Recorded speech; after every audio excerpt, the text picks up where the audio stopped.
Okay, today we're going to go over how to use a tire changer.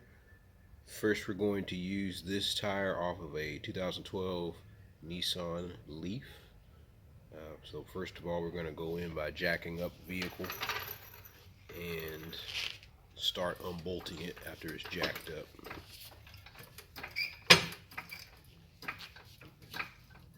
For this vehicle, it's going to take a 13/16.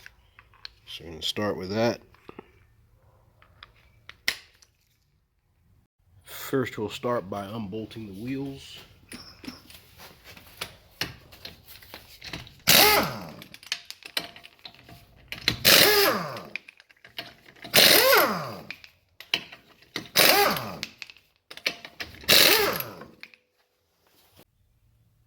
So now that the tire is off, the first thing we're going to do is load it up into the tire machine here. But first we have to remove the Schrader valve stem. So in order to do that, I have to use this our Schrader valve removal tool. It's got like a little notch here. It goes right in where you would put the air in the tire.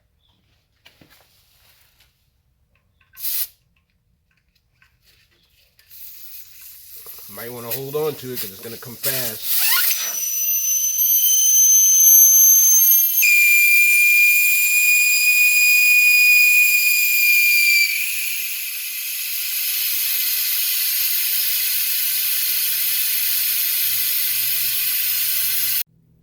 Now that the air has been removed from the tire, the next thing we're going to use the bead breaker tool.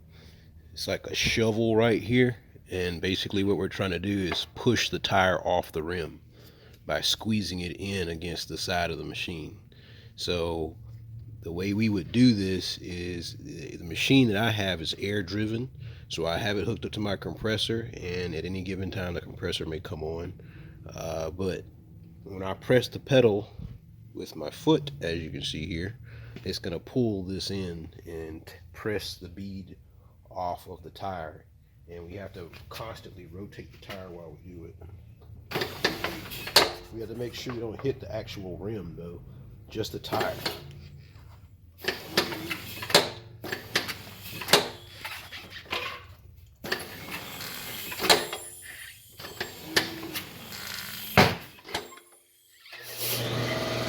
So as you can see, it popped it right off the rim. Now we're going to rotate it and do it again until we get it all the way off.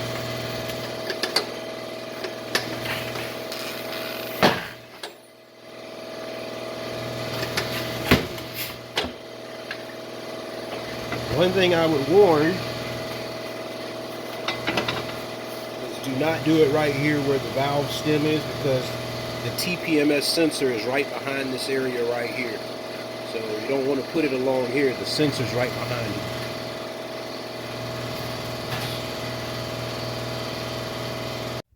So also you're going to do it on both sides of the tire. That's what actually holds the air inside of the tire, is that seal. So you got to break the seal.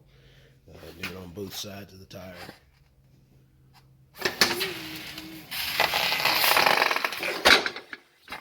So now you can see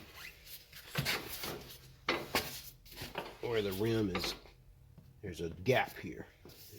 This part here is now open. Okay, so now I'm going to pick the tire up and put it on the turntable, which is right here. Face down on the turntable, or face up on the turntable. And now that it's face up on the turntable, I'm going to use my other pedal down there. You can barely see it, but there's another pedal there. I'm going to use that, and that's going to clamp the wheel from the inside like this to keep the wheel from moving around. So I'll show you that.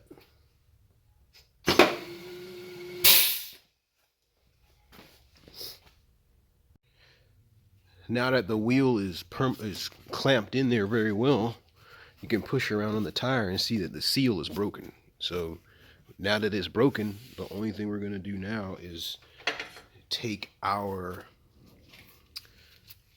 tire tool. I don't know what the actual name of it is called, but it's a tool.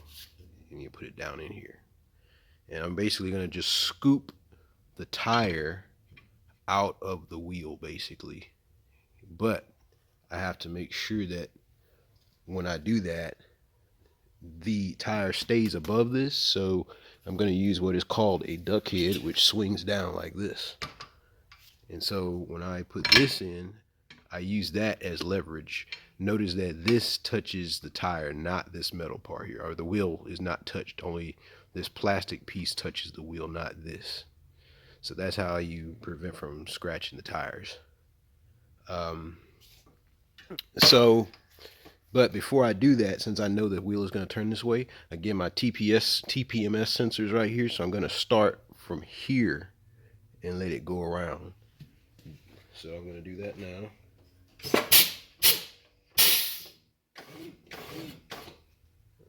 About right there is good. So now we're past the sensor. I'm going to go a little bit further. Right there. So now the wheel is inside of this duck head. Now I'm going to stab it. Get underneath that as much as I can. I don't know if you can see it. Then come around like this. Now you see that it is above there. The head is going to keep it above this part right here. Another thing I like to do too is put a little lubricant on the head as well. So here's the goop, and I'm just going to put it on my duck head just to make it easier for everything to rotate around.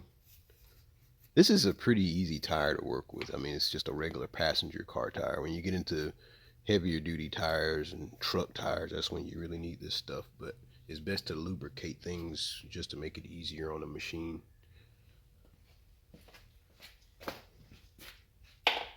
Now I'm going to start rotating.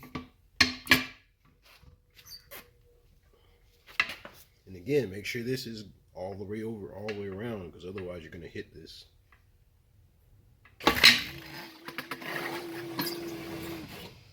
So that's it. The tire's now up. Make sure you keep your fingers clear, of course, because otherwise you could hurt your fingers. I'm going to go back the other way just so that my sensor stays on this end. Okay, so it's a little harder with heavier tires, but the idea now is that you have to do the same thing for the bottom of the wheel so that the whole tire comes off. So you have to lift the whole tire up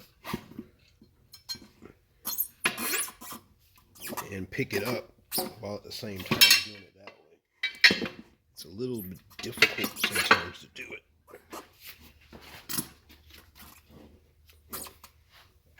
Now you can rotate.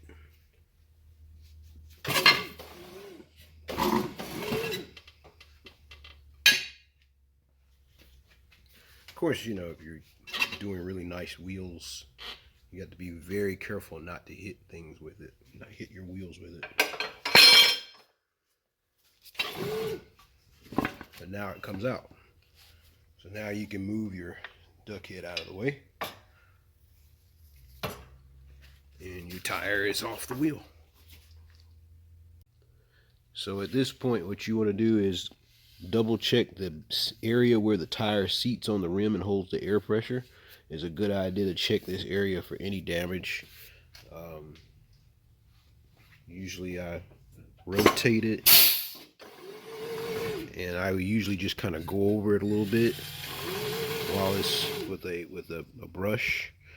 This is aluminum, so don't go crazy with it. On a steel wheel, yeah, you can do whatever, but this is aluminum, so you just want to take it easy. But I just usually go over it a little bit just to kind of make sure that there's nothing in the way that might cause damage or might cause it not to fit snug on this area here, the new tire.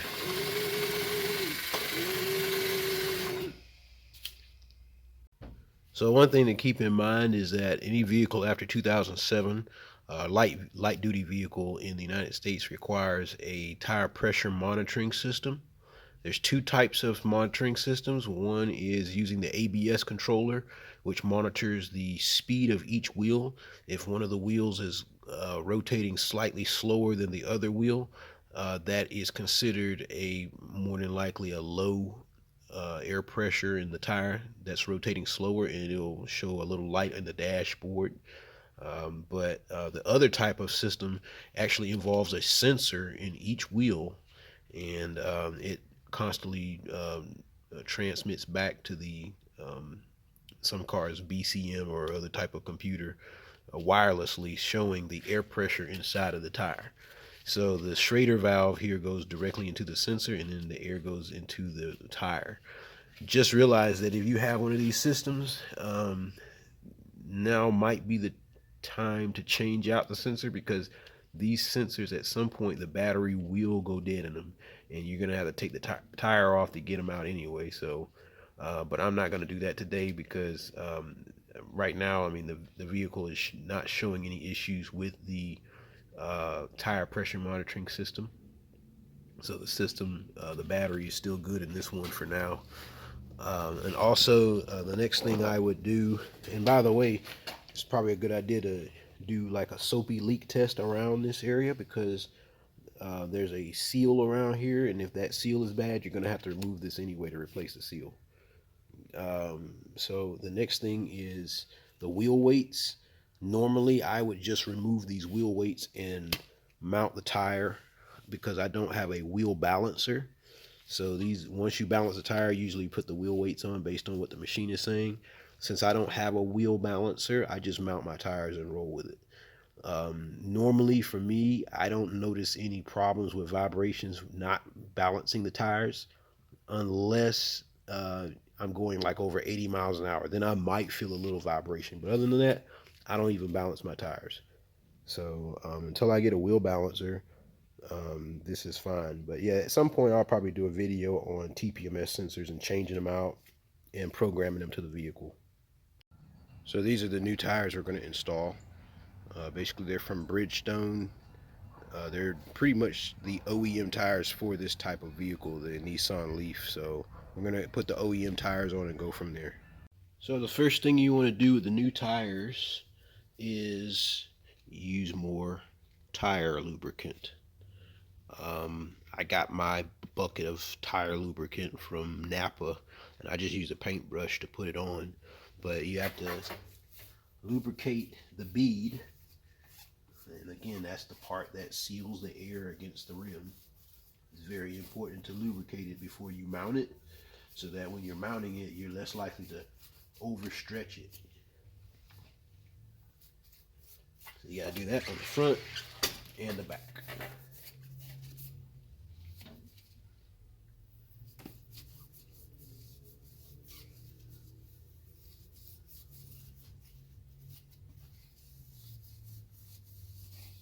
I mean, personally, I think it's a good idea to use specifically tire lubricant for that purpose.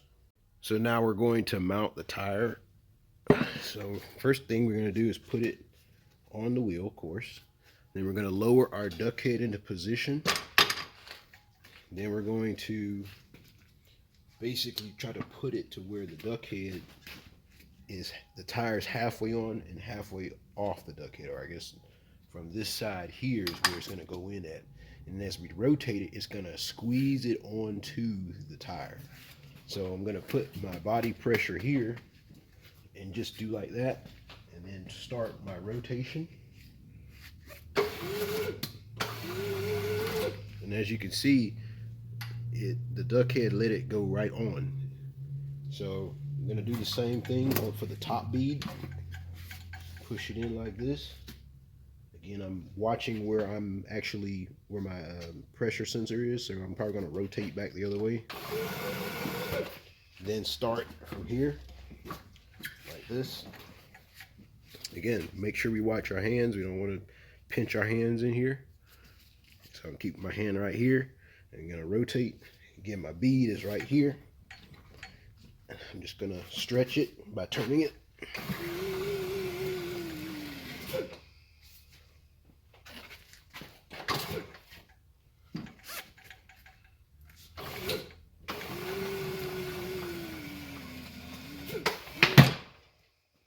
it's on.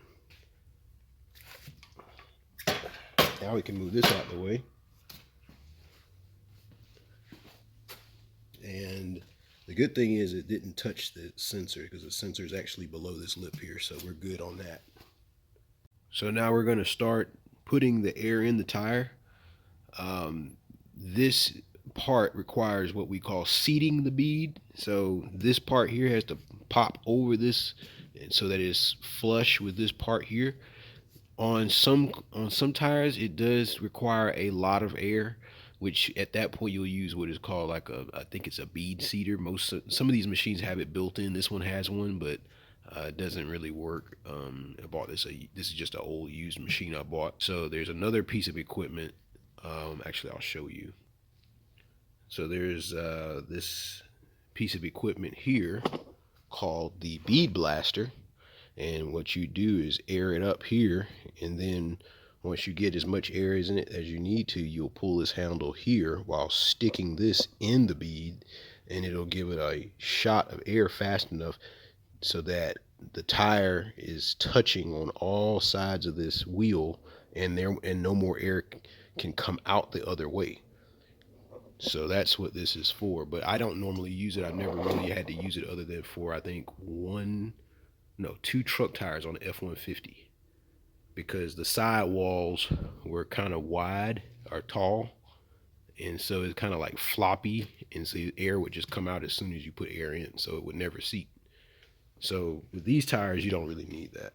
So since I don't think I'll have any problem seating the bead on here, since the side wall here of the tire is touching the rim anyway, it's going to fill up anyway. I'm just going to go ahead and put my new Schrader valve in, and then start the inflation process until it pops the beads in place. So I'll start by inserting the Schrader valve. The new Schrader valve is always good to use a new one because it's got a little rubber seal on it. Make sure you turn it to the left, kind of make sure that you don't cross thread it. Now you'll turn it to the right, and you're just basically going in reverse of how you did it before. And usually these have like a little clicker in them that'll click when you tighten it enough. That's to help prevent over tightening. I don't think this one has it, so I just kind of snug it, and that's it. Now we can go ahead and put air in. Got my little air tool. And I'm going to turn around for you so you can see it. So here is where my gauge is. When you're trying to first put air in the tire for the first time, my understanding is you don't really want to go over 30 pounds without seating. It should seat fine way before 30 pounds.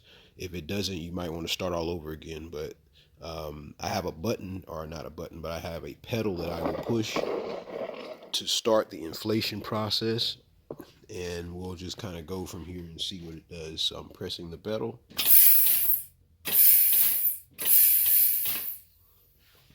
Again, you want to stay clear of this area here because it will pop into position, and the last thing you want to do is get your finger in there.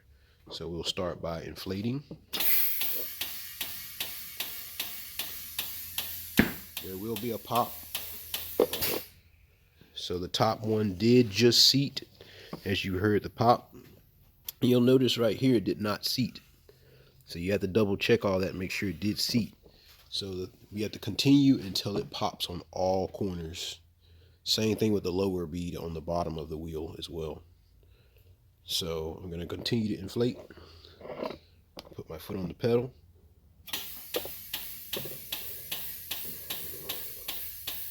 So you'll see that did pop. So that means we're good here. The only thing we want to do now is check underneath the tire. Maybe with a mirror to make sure the bottom bead sat on the bottom. So other than that, that's pretty much it.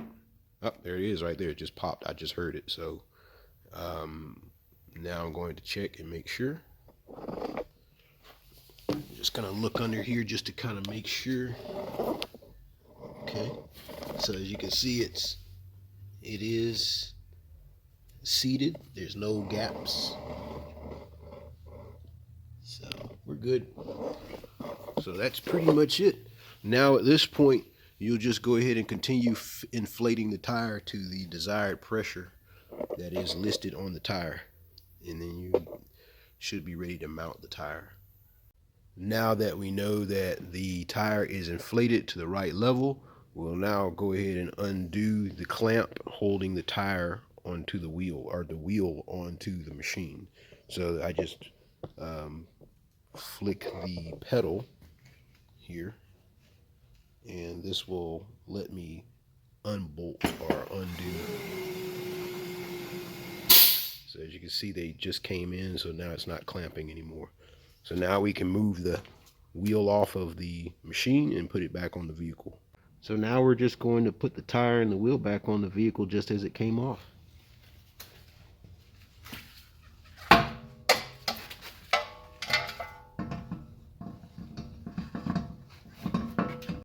And you should check with the manufacturer to see exactly how much you need to tighten the lug nuts.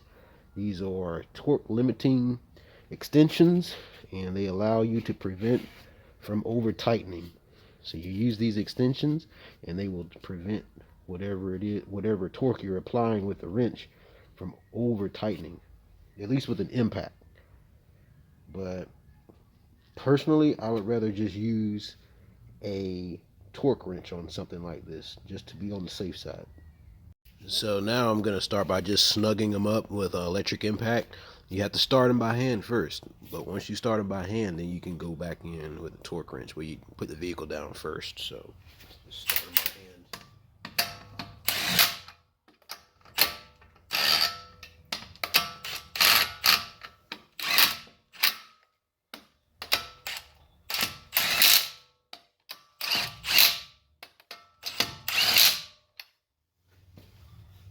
Now we can go ahead and pull this off and put it on here and do the final tightening correctly. So I'm going to let the vehicle down.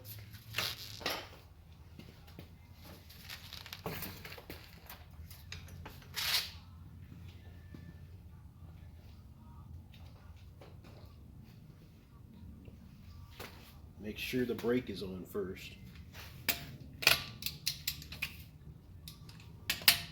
For my vehicle, it's 80 to 83 foot-pounds. You'll hear it click when it's ready to, when it's finished or it's reached the torque. Don't turn it anymore after that.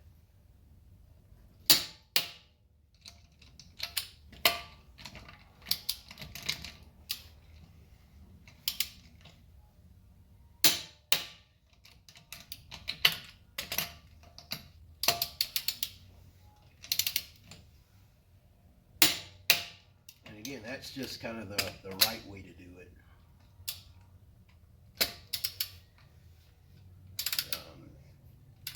Anybody that doesn't really use a torque wrench or torque limiting extensions really is not doing it right.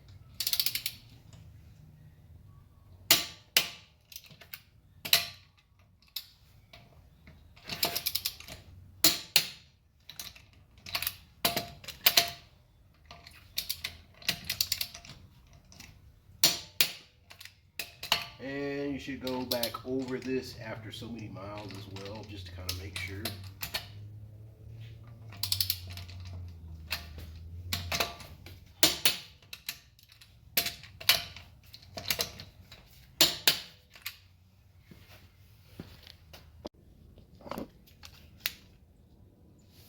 So yep, that's pretty much it. That's really all there is to it. So yep, I'll probably come out with another video on TPMS, but for now that's pretty much it on putting mounting tires on the rim.